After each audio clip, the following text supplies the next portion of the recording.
아침 목사에 오신 여러분들을 환영하고 축복합니다. 하나님께서 새로운 날을 또 허락하셨는데요. 새로운 날에 걸맞는 새로운 은혜로 오늘 하루 우리 인생을 지키시고 인도하시고 보여줄 믿습니다. 오늘은 예루살렘 회의로 모이다라는 제목을 가지고 사도행전 15장 1절부터 21절까지 말씀을 좀 더 살펴보도록 하겠습니다. 1절부터 3절까지 말씀을 좀 같이 읽어볼까요? 어떤 사람들이 유대로부터 내려와서 형제들을 가르치되 너희가 모세의 법대로 할례를 받지 아니하면 능히 구원을 받지 못하리라 하니 바울 및 바나바와 그들 사이에 적지 아니한 다툼과 변론이 일어난지라. 형제들이 이 문제에 대하여 바울과 바나바와 및 그 중에 몇 사람을 예루살렘에 있는 사도와 장로들에게 보내기로 작정하니라. 그들이 교회에 전송을 받고 베니게와 사마리아로 다니며 이방인들이 주께 돌아온 일을 말하여 형제들을 다 크게 기쁘게 하더라. 바울과 바나바가 1차 전도 여행이 끝나게 됩니다. 그런 다음에 안디옥에 와서 쉼의 시간을 갖죠. 그런데 이 안디옥에 사람들이 찾아옵니다. 아마 유대인들, 정통 유대인들이 찾아왔던 것 같아요.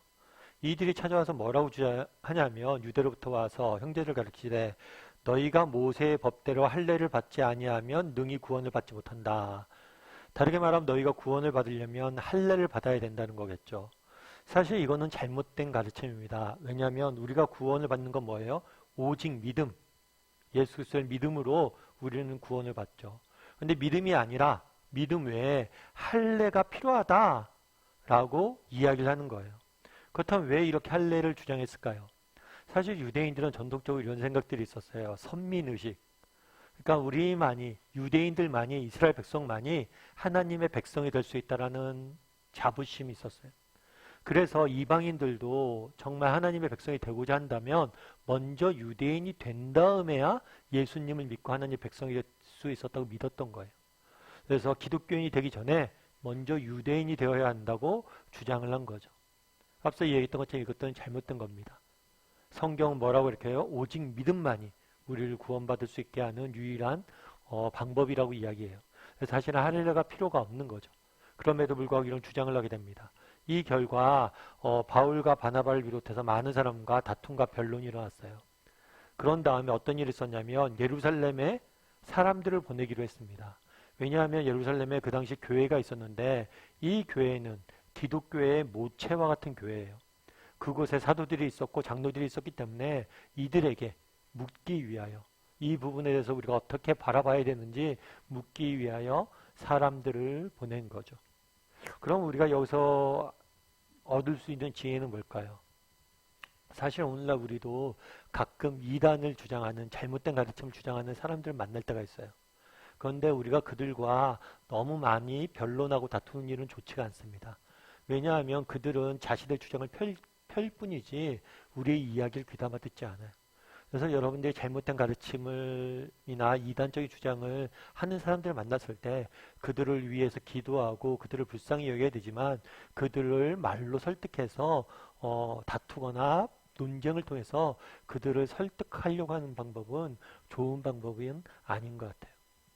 그래서 그날의 안디옥 교회도 마찬가지예요. 이런 문제가 생기자, 신학적인 문제가 생기자 뭘 하기로 한 거예요? 보다 높은 권위에 있는 예루살렘 교회에 가서 묻기로 한 거죠. 이 부분에 대해서 어떻게 해결해야 될 좋은지 묻기로 한 거예요. 불필요한 논쟁을 하기보다. 우리도 앞서 얘기했던 것처럼 오늘날도 이렇게 이단적인 논쟁들을 많이 이렇게 만날 때가 있어요. 그래서 어떤 집사님들은 그런 걱정을 해요. 아니 목사님 제가 잘못해서 이단에 빠지면 어떡하죠? 이단들이 우리에게 여러 가지 잘못된 유혹들을 하고 그러는데 이단을 어떻게 감별하죠? 또 이단으로부터 우리는 어떻게 지키죠? 이런 이야기를 합니다. 그럴 때마다 제가 드리는 말씀이 있어요. 여러분 위조 지폐를 감별하시는 분들이 있어요. 그럼 위조 지폐를 감별하시는 분들은 어떻게 감별할까요? 위조 지폐는 뭐가 잘못되어 있고 어떤 게 위조 지폐는 어떤 것들을 조작해놨고 이런 것들을 배울까요? 그렇지 않다고 그러더라고요.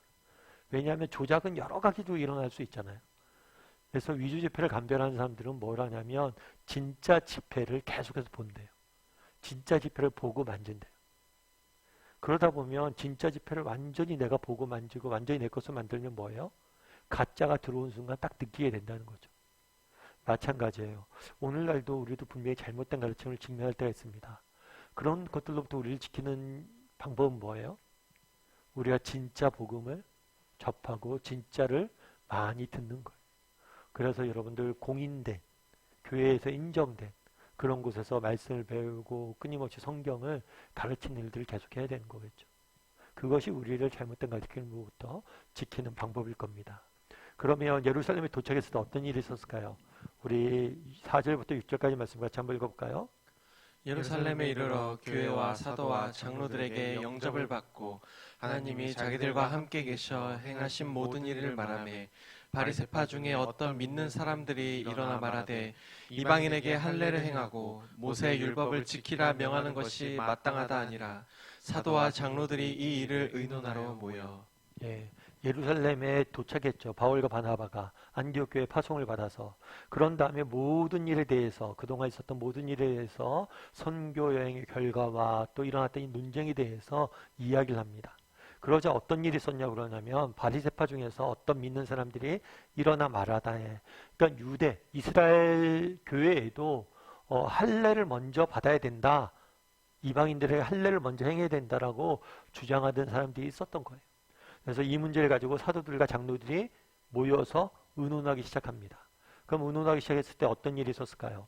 7절부터 9절까지 말씀 같이 한번 읽어볼까요?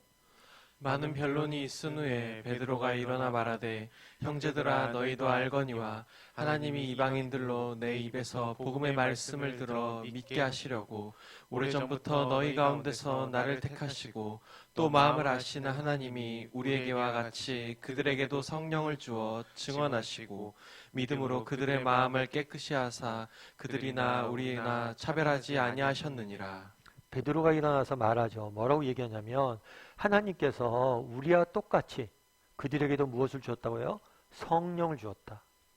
고넬료의 집에 가서 정말 이방인이었던 고넬료에게 하나님께서 성령을 주시는 모습을 봤죠. 베드로는. 그러면서 주어 증언하시고 믿음으로 그들의 마음을 뭐 했다고요? 깨끗하게 하시고 우리에게 차별하지 않았다.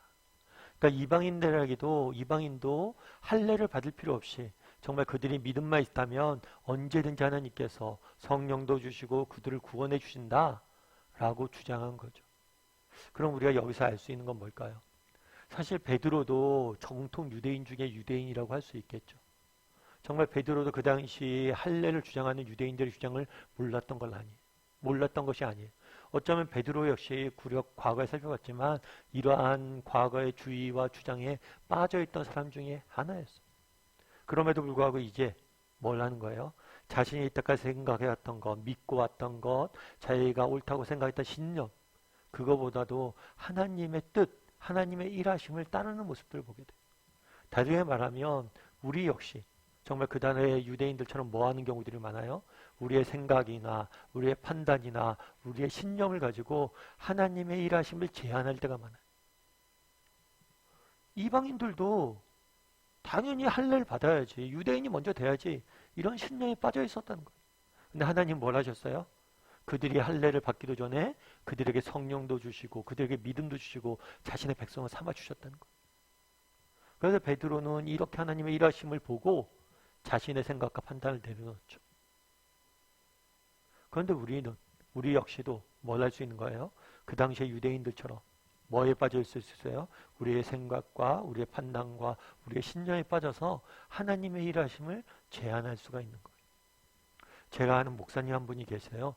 그 목사님 같은 경우에는 유학을 가셨어요.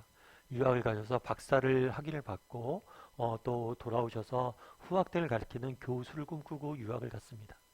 사실 유학 생활이 쉽지가 않죠. 힘들고 어렵죠.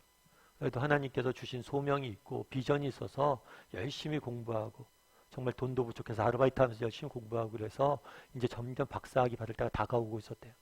그런데 어느 날 갑자기 요나서에 대해서 수업 시간에 배우는데 갑자기 요나서를 배우면서 그런 생각이 들었대요. 야, 아무개야. 정말 요나한테 니느웨로 가라고 했더니 요나가 그곳에 가지 않았잖냐. 너는 어떠니? 너는 내가 니느웨로 가라 그러면 가겠니? 라고 묻더래. 네가 당장 지금 박사학위를 마치고 교수 될 계획이었는데 그거 다 꿈 내려놓고 선교사로 너 나가라면 나가겠어? 라고 묻더래. 근데 그때 쉽게 예스라고 답을 못했대요, 자기가. 그러다 정말 하나님이 그 마음을 지울 수가 없었다. 너 정말 내가 가라면 가겠어. 그래서 나중에 눈물을 흘리며 회개하며 하나님 앞에 내려놨다고 그러더라고요. 그래서 그 목사님 원래는 유학 가면서 교수를 꿈꿨어요. 근데 중간에 하나님께서 그 마음을 주셔서 모든 걸 내려놓게 달렸어요. 그러다가 한국에 있는 어떤 교회 부임에 가서 지금 얼마나 목회 사역을 잘 하시는지 몰라요. 그러면서 그런 얘기 하더라고요. 야, 나 천상 목회하는 게 너무나 기쁘다고. 교수했으면 이렇게 기쁘게 사역 못했을 것 같다. 정말 우리도 어떠냐는 거죠. 우리도 갖고 있는 꿈, 계획, 생각 이런 것들과 별개로 하나님께서 우리가 삶 가운데 일하실 때가 있어요. 그럴 때 정말 우리는 예스할 수 있는 사람입니까? 혹시라도 우리의 생각과 판단과 우리의 꿈, 계획, 우리의 신념을 가지고 하나님의 일하심을 제한해 놓은 사람은 아니냐는 거예요. 그래서 정말 우리가 하나님의 일하심을 제한하지 말고 늘 하나님이 우리 삶 가운데 어떻게 일하실지 정말 꿈꾸고 기다리고 하나님이 일하실 때 순종할 수 있는 사람이 되었으면 좋겠어요. 정말 오늘 말씀 쭉 살펴봤는데요. 무엇보다도 나는 정말 앞서 얘기했던 것처럼 잘못된 가르침에 빠지지 않는 길은 정통된 옳은 가르침에 늘 배우고 접목되어 있는 거예요. 나는 얼마나 이렇게 말씀에 정말 붙잡고 정말 매달려 있는지 진품을 보듯이 그렇게 보고 있는지 한번 돌아보시고, 또 한 가지는 난 정말 하나님의 일하심을 제한하고 있지 않은지, 그래서 하나님의 일하심을 제한하지 말고 언제든지 하나님이 원하시는 인도하심에 따라서 순종할 수 있는 사람들이 돌아보고 그런 순종할 수 있는 사람이 되었으면 좋겠습니다. 우리 이 시간 함께 기도했으면 좋겠는데요. 기도하실 때 오늘 말씀 기억하면서 기도했으면 좋겠습니다. 정말 그날에 안디옥교회에 많은 잘못된 가르침을 전파하는 자들이 있었다고 하고 이해합니다. 오늘도 거짓된 이단의 가르침이 정말 많은 것이 우리의 현실입니다. 정말 어떻게 하면 이런 것들에 빠지지 않을 수 있습니까? 날마다 정말 옳은 가르침에 말씀에 붙잡고 있어야 돼요. 정말 우리가 날마다 하나님의 말씀 붙잡고 있어야 돼요. 참된 말씀을 진리에 우리가 붙잡혀 있어야지 잘못된 가르침으로부터 우리를 지킬 수 있어요. 그래서 날마다 정말 진리이신 하나님 말씀을 날마다 보고 익히는 가까이 하는 사람이 되게 달라고 기도해 주시고, 또 그날의 베드로는 정말 우리가 갖고 있는 생각과 신념이나 그런 것들로 계획으로 하나님의 일하심을 제한하지 않습니다. 우리는 어떤지 우리도 정말 하나님의 일하심을 우리의 인간적인 생각이나 판단으로 제한하지 않게 도와주시고, 정말 늘 하나님께서 어떻게 일하실지 기다리고 그 일하심에 순종할 수 있는, 우리가 가지고 있었던 모든 것들을 내려놓고 하나님의 일하심에 순종할 줄 아는 사람이 되게 달라고 이 시간 한 목소리로 기도했으면 좋겠습니다. 또한 기도하실 때 오늘 하루 새벽 속에 살아가야 됩니다. 하나님께서 오늘 하루 일해 달라고, 정말 오늘 하루 내가 생각했던 것, 내가 판단했던 것 그 이상으로 우리의 삶 가운데 일하실 줄 믿습니다. 그런 일하심을 기대하고 소망하고 일하심을 바라봄으로 순종의 삶을 살아가는 하루가 되게 달라고 이 시간 목소리 같이 기도하도록 하겠습니다. 같이 기도하시겠습니다.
사랑의 하나님, 그날에 정말 안디옥에 정말 잘못된 가르침을 가리키는 사람들이 찾아와 많은 어려움들에 빠지는 모습들을 보게 됩니다. 오늘날도 정말 이런 잘못된 가르침으로 우리를 유혹하는 사람들이 많습니다. 하나님, 우리를 하여금 그렇던 잘못된 가르침으로부터 빠지지 않게 우리를 지켜주시고 무엇보다도 우리가 날마다 진리이신 하나님 말씀을 가까이 함으로 그런 잘못된 가르침으로부터 우리 스스로를 지킬 줄 아는 자들이 될 수 있도록 주여 은혜를 더하여 주시옵소서. 아버지, 그날의 베드로가 자신이 갖고 있었던 생각, 신념, 어려부터 했던 전통들이 아니라 그 안에 하나님의 일하심을 가두어 놓지 아니하고 하나님의 일하심에 순종하는 모습들을 보게 됩니다. 우리도 이 땅을 살다 보니 우리의 생각과 판단으로 하나님의 일하심을 제한할 때가 너무 많습니다. 하나님이여, 정말 우리의 이런 마음들 고쳐주셔서 하나님이 정말 우리의 생각을 뛰어넘어 우리의 삶 가운데 일하실 수 있음을 기억하고 그런 하나님을 기대함으로 하나님 뜻을 날마다 구하고 순종할 줄 아는 우리 모두가 될 수 있도록 주여 은혜를 더하여 주시옵소서. 오늘 하루 또 하나님께서 우리 인생을 지킬 줄 믿사오며 모든 말씀 예수님의 이름으로 기도드리옵나이다. 아멘.